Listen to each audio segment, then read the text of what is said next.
This is the Bert Hunsucker Cabin, built in about 1840. It was purchased from Connelly Fox and moved here in 1973. It was located in Conover, approximately 12 to 15 miles from Hart Square. It's the first building that we moved. Putting it up was quite a chore. It took, I think, about 5 or 6 guys with skids and no heavy equipment.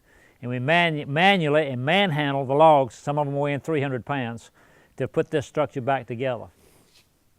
Today, when I move a log cabin, not only do I take every rock, every foundation, I take the windows, the doors, the flooring, and now I've taken over 100 cabins down, probably 15 to 20 not salvageable, to restore as original structures. But out of those cabins, I was able to save in one of my barns a lot of logs, spare logs, flooring, windows, rock, old chimneys, parts of chimneys, and or rather chimneys, the original rocks.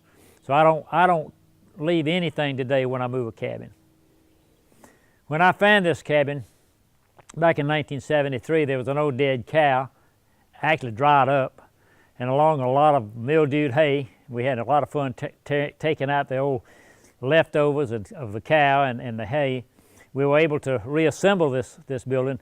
Although I left the handmade brick, I'd always wanted a log cabin, and I'd never thought of putting a log cabin back with handmade brick, so I accumulated and collected enough rock to build this chimney. As we enter the Hunsucker House, the first cabin that we built, you'll see inside a 3-board heart pine table with matching 4 chairs with octagonal carved spindles and split oak bottoms. On the table itself, we try to demonstrate throughout the village the different types of table settings that you would have found. In this particular cabin, we are demonstrating tinware. Most interestingly, is a one-of-a-kind find is a small table spittoon. As we turn left in the corner, we'll see an ironing board, which was used, actually usually was hung on the wall and placed between 2 chairs to do the ironing. The pie safe that you see in the wall adjacent to the ironing board was found some 40 years ago at an antique shop, and I paid $35 for it. It was in pieces. My wife made the comment they should have paid you to take it. Well, that's probably one of the nicest, earliest peg pie safes in the village. Farther corner, you'll see some wash tubs and a early table yarn winder.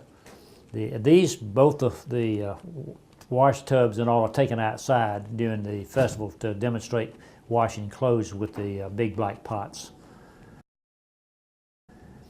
A small press for fruit press that you'll see by the window is usually taken outside also. The small little cupboard is used to store different vegetables, canned foods, etc.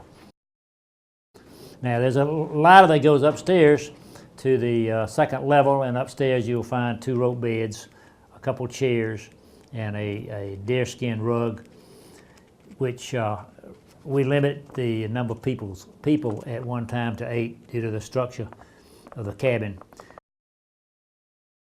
Now, if you remember, this cabin was my first one. I knew nothing about log cabins, and if you notice, the floor is new, the rafters and the ceiling boards are new. And originally it had a hand brick chimney, handmade brick chimney. And for a cabin, my first log cabin, I wanted rock, so we selected it, and I collected enough rocks for rock mason that I hired. Mr. Sipe at that time did the rock work for this chimney. As we pass the ladder, you'll see a small jelly cupboard, which was probably the second purchase that I made, and it was covered with paint, and Ruth Bishop, a neighbor friend of mine, helped me refinish it to its beautiful white yellow pine. Now, keep in mind, again, I'm not into antiques, and I would hate to say that there were 3 or 4 more pieces of furniture in the village that were covered with buttermilk paint, beautiful blue, and some different colors that I stripped out, reducing the value probably 80%. Because I love the color of that white pine, that yellow pine. The fireplace has the kettle and pots that they were used for open hearth cooking. And next to it, you'll see a step-back cupboard, again, early Hart pine. This was covered actually in white paint, and I stripped it out. I paid like $100 for this one, and it was okay to do the white paint on this one. You'll see some of the different types of tableware and plates and bowls and saucers, etc., that you might have found in that particular cupboard. A small flax wheel, cradle, and a rocking chair also found in front of the fireplace. Standing by the window, hanging on the wall by the little jelly cupboard, is a hackle. Hackles were flax fibers were drawn through these nail-like structures to straighten, clean, and separate the line fibers free from the short flax fibers, or as they were called, tow. Tow is somebody, if you take a tow-headed child, you'll see the little light tan hair.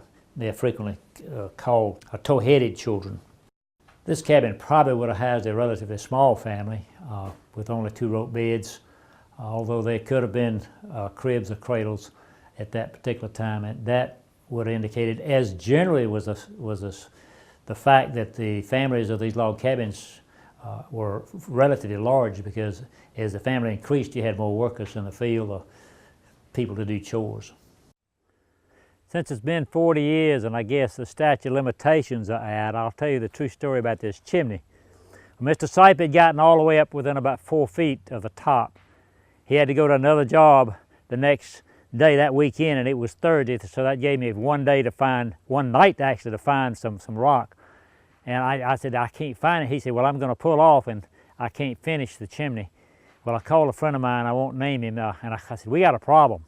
The friend of mine is the one that helped me find this cabin, by the way, and he said, well, Doc, let me think about it, and he called me back several hours later and said, get over here, and come on over here, and I'll take bring your old pickup truck, and I found some rock. Well, this was probably 8 o'clock at night. We went down a main paved highway, and there was a little dirt road with a chain, and after he tried 2 or 3 keys, it opened it, and we went down, and fantastic rock. We loaded that pickup half full in probably 15 minutes. And as we started out, I said, how did you know about these rocks?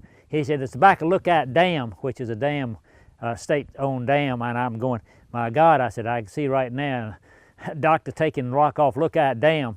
I said, his name was Paul. I said, if anybody comes down this dirt road, I'm swimming to the other side. I will pay your fine. And had I known where they were coming from, we'd already loaded and half down the road leaving, I would certainly not have gotten those rocks.